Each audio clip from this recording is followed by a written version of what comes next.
Let's pretend we have a database now and we want to expose this database through our REST API to the internet. Let's think that this database contains Rustaceans. Rustaceans are people that deal with Rust, that work with Rust, like me and you, for example, right now. Basically, we want to give the opportunity to the consumers of our API to create Rustaceans, read Rustaceans, update or delete existing Rustaceans in our database. Usually, the way to do so is by specifying like separate endpoints for each operation. So we want to have an endpoint for a create operation, endpoint for view operations, and then two endpoints for updating and deleting operations. The way to do so with REST usually is by trying to use the appropriate HTTP verbs for that. Semantically, we use get, the get HTTP method, which is also like the default one for like browsing resources without causing any like side effects to the server while browsing those resources. For example, when you want to show a Rustacean to browse or to see existing entries in our database, then there are no side effects. We do not cause any harm, or we do not change the values in the database somehow when we are browsing existing ones. So in that cases we use get, the get HTTP verb. So we will have two endpoints, one endpoint that will basically show all the existing values in the database, multiple values, and then we will have another endpoint which shows single values in the database to make operating with our data more efficient. So if you need just a single value, you don't need to load everything. Then we have one more endpoint, which is a post endpoint. We will use the post HTTP verb to create new Rustaceans. This is what we usually do whenever we want to create a new resource.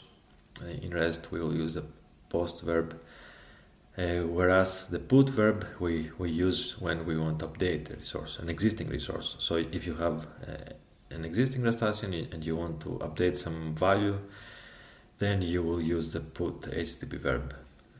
Finally, we have the delete HTTP verb for deleting existing entries or Rustaceans from our database. So we're gonna need 5 endpoints, more or less.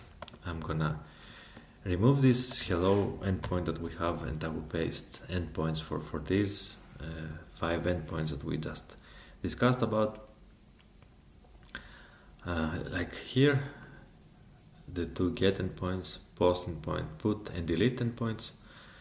For now, I just used dummy values in here, so we are not really connected to any database right now, so we will just use hard-coded values in here to just demo how our endpoints work and to test them, to understand the functionality behind them in the HTTP world.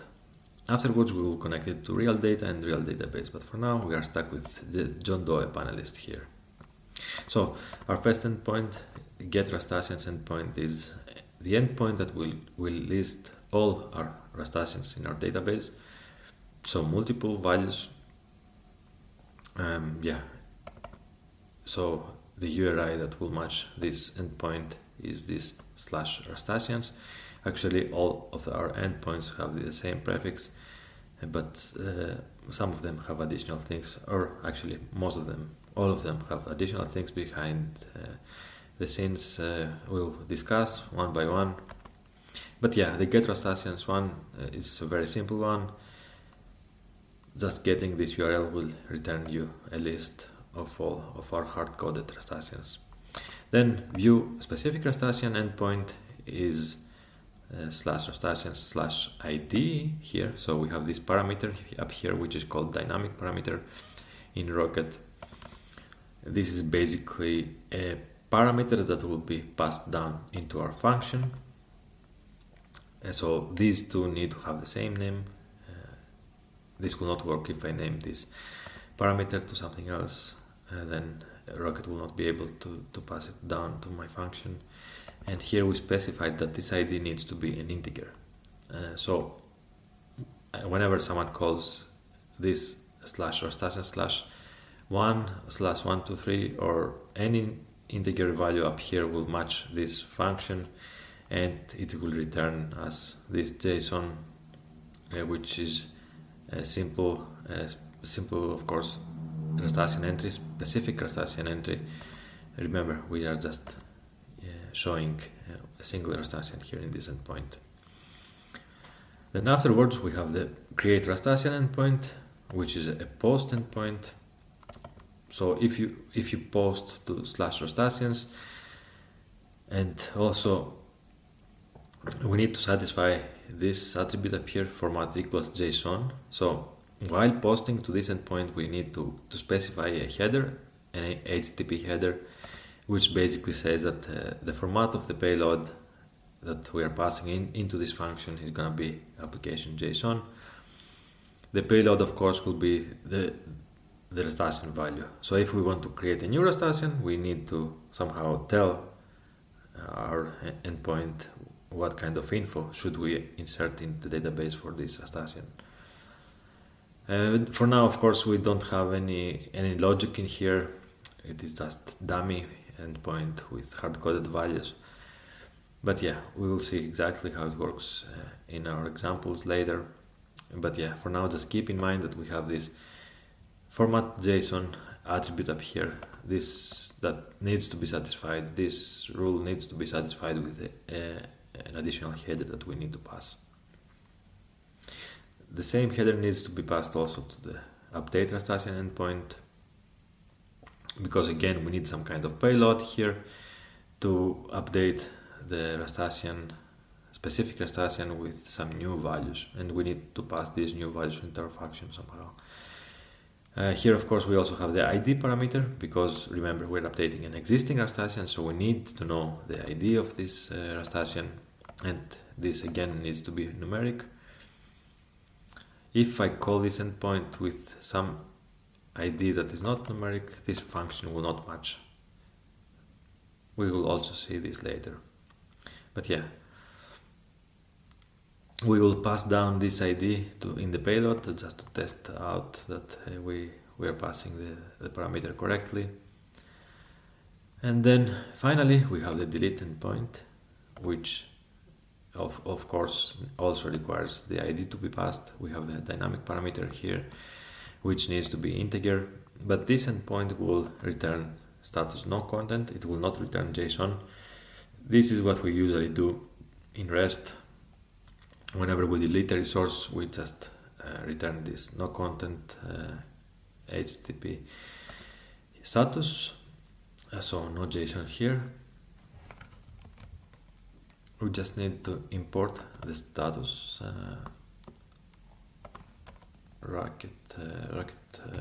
it's coming from Rocket response, if I remember correctly, indeed, and then status. Okay. Now the only complaints we have from the compiler is down here in the routes section. We need to pass in all the new created functions instead of the old hello world function. So view Rastasian also, and then create, update, and finally the delete one.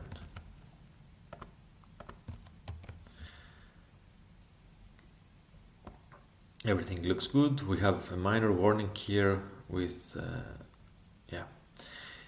ID is not used, so the compiler is complaining about this. So let's prefix it with underscore.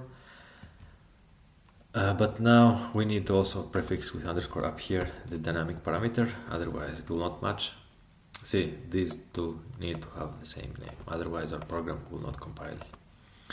Now we have everything ready, our routes are mounted, no complaints. So let's try to run our application. Cargo run.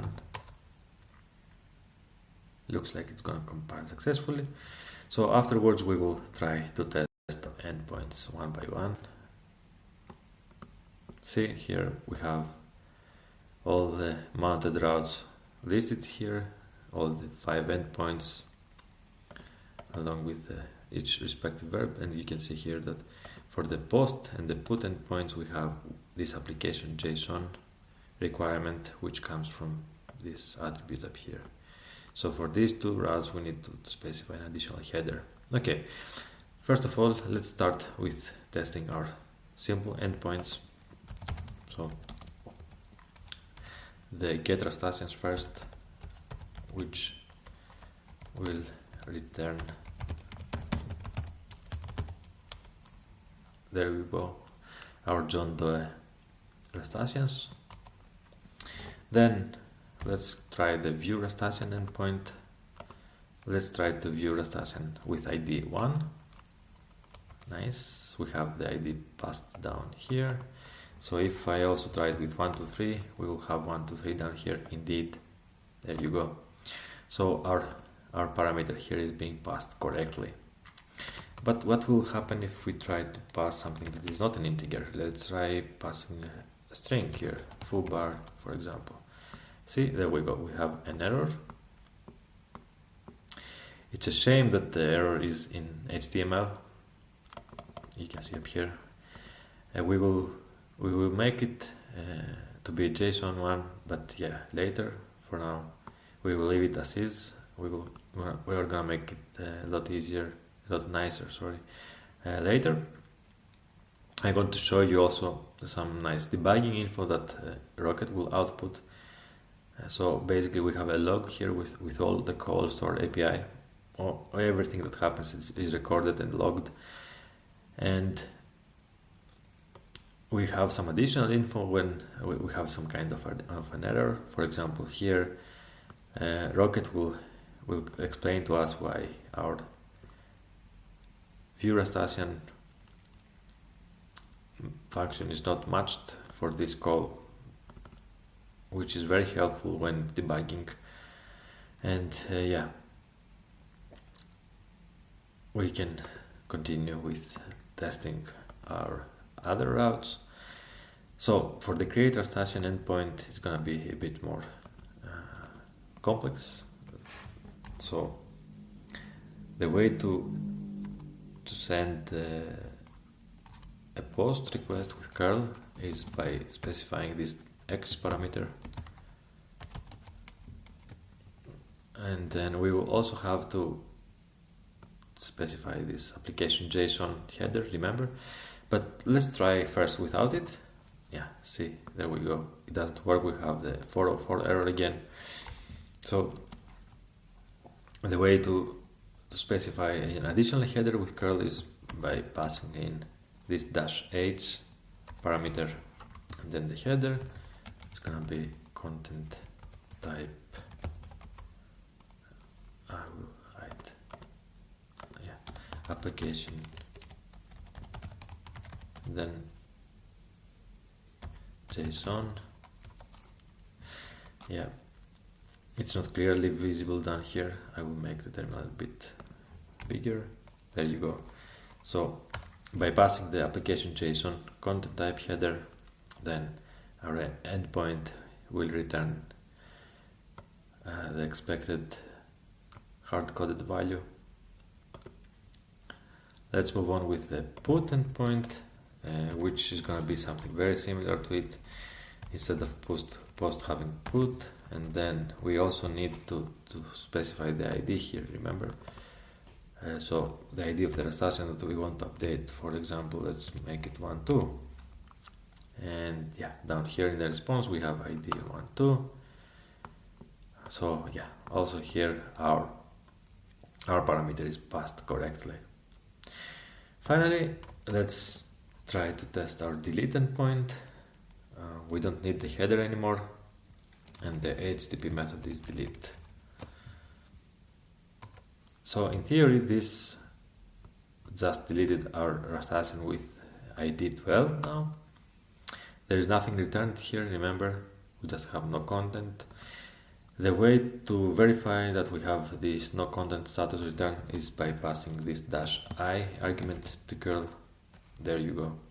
So we have HTTP 204 no content returned, additional headers also below from Rocket, which means that our delete endpoint is also working.